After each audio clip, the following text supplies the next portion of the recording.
saja bahwa tahapan-tahapan dari data science ini kepada agentic AI gitu. Nah, menurut Mas Nur gimana? Terima kasih.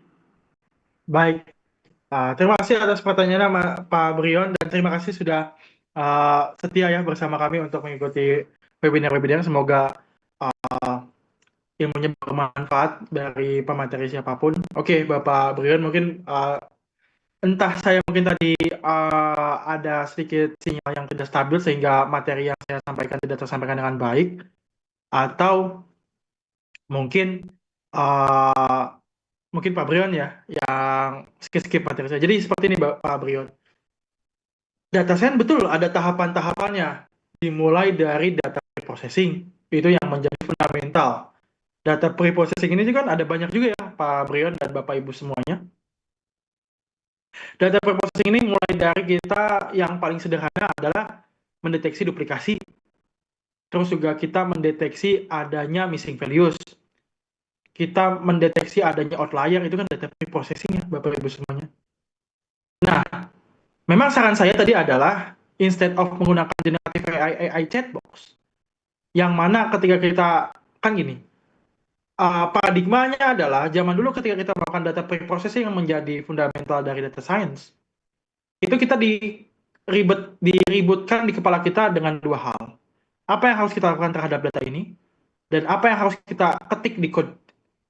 Jadi kita mikir dulu nih, data ini kita mau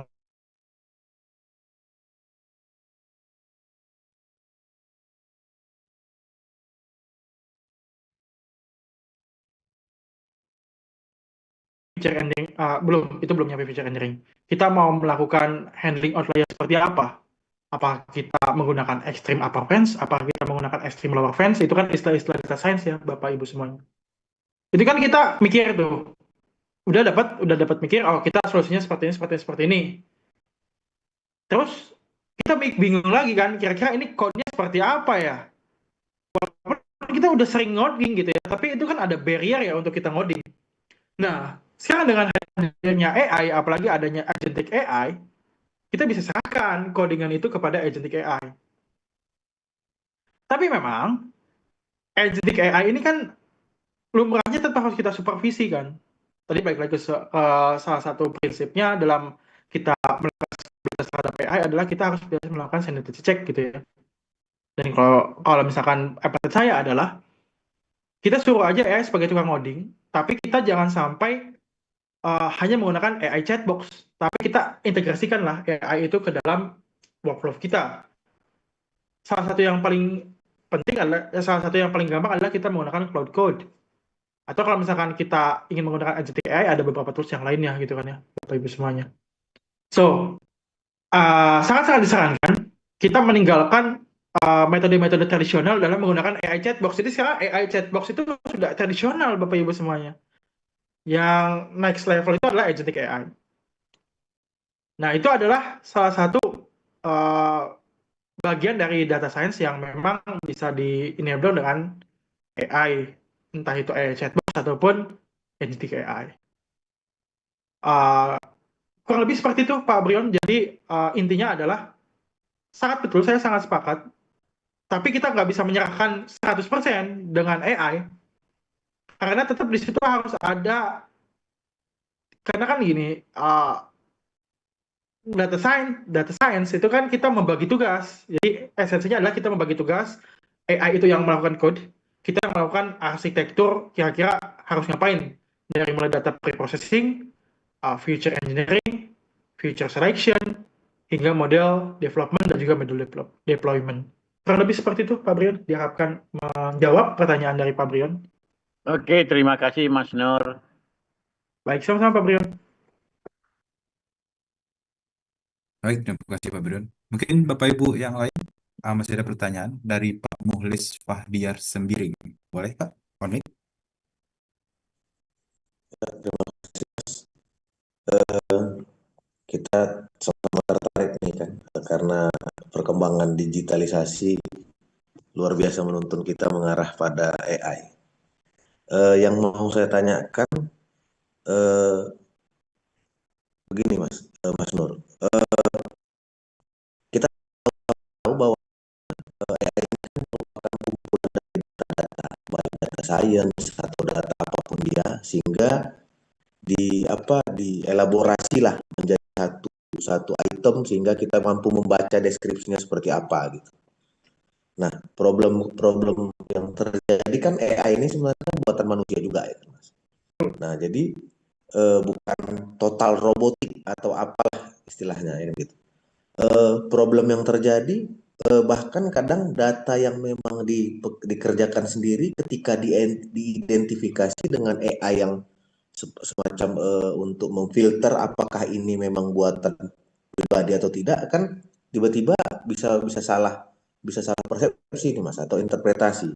Hasil AI menyatakan misalnya tidak benar dia membuat data itu. Nah, sementara memang secara faktual dia sendiri yang menyelesaikan data itu walau secara manual gitu. Ketika dicoba difilter dari sisi AI yang canggih tadi, tersimpulkan bahwasanya banyak hal yang memang dia tidak nyata mengerjakan, tapi secara fakta dia nyata mengerjakan.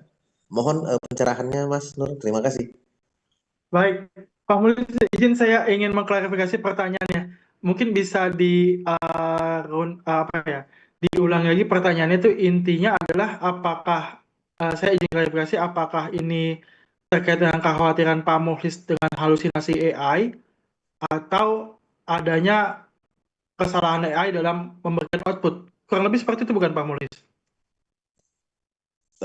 Maksud saya begini Mas, menyamakan persepsi. Jadi misalnya nih saya minta data sama teman gitu kan.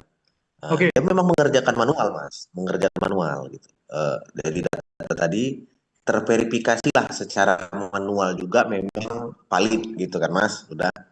Oke. Namun saya namanya manusia tadi kayak Mas Nur bilang, ngulik-ngulik nih kan kadang ada iseng-iseng berhadiah ya kan Mas. Betul. Jadi saya coba, nah, apakah memang nyata nggak AI ini bisa memverifikasi bahwasanya yang dikerjakan manusia ini memang nyata real, dia buatan sendiri atau buatan AI kan gitu kan Mas. Oke. Nah, jadi ketika saya coba saya caplok nih data dia ke AI untuk difilter, ya kan? Ternyata AI bilang bukan buatan manusia gitu kan.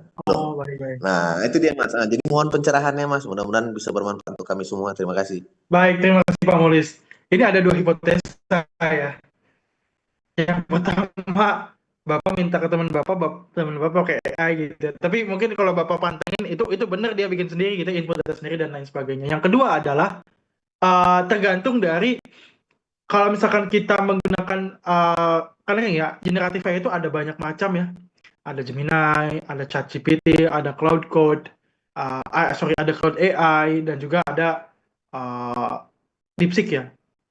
Kalau saya prefer memang ketika kita melakukan atau manusia itu salah satu agentic AI juga Bapak Ibu semuanya. Kalau misalnya kita mau bergulat dengan data, saya sangat tidak merekomendasikan ChatGPT dan juga Gemini. Karena itu salah satu model yang kurang baik dalam pengolahan data. Tapi lebih baik dalam melakukan proses kreativitas seperti pembuatan video, pembuatan poster dan lain sebagainya. Itu ChatGPT dan Gemini paling raja lah.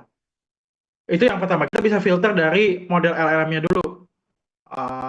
Kalau saya, saya dan memang saya sudah coba gunakan juga, dalam mengolah data, itu kita lebih baik menggunakan cloud ataupun manus, tergantung dari jumlah datanya.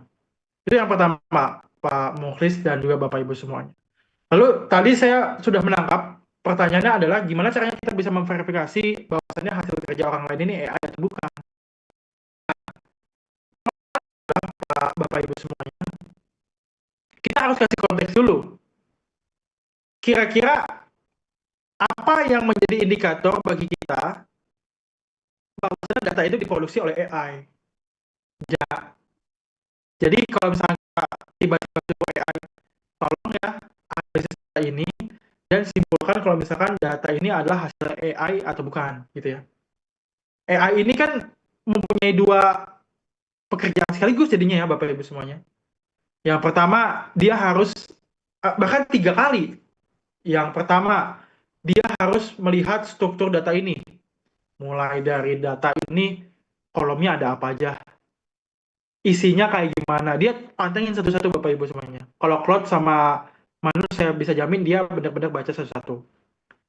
Lalu juga dia lihat kira-kira persebaran